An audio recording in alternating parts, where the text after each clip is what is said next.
Wanted to show you how quick it is to change out the red O-ring piston. This comes with your nozzle kit in the bag. A lot of people ask what is this? And so in case your valve handle maybe doesn't turn off the flow correctly, or if it's always flowing, this is one of the first things we tell you to do, is to change this out. And a lot of times you'll find that one of these O-rings is either damaged or has come out of position. Make sure that the O-ring color is green. If it's black, it's an inferior rubber. And so we've upgraded these. If you find that you have black O-rings, we're happy to ship you new ones, new green ones. Okay, so here you go. You just take some pliers, you grab that axle, you give it quite a bit of force.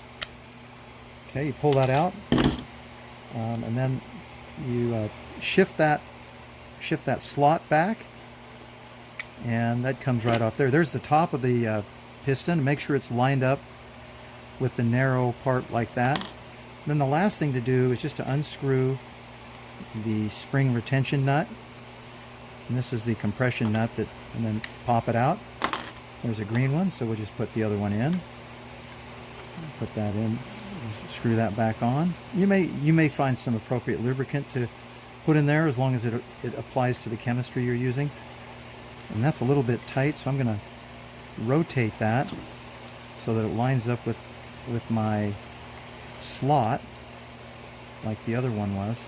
Okay, and then we'll tighten that down and basically fit that in the slot. Line up the hole, and then take that axle, pop it in, and you're done.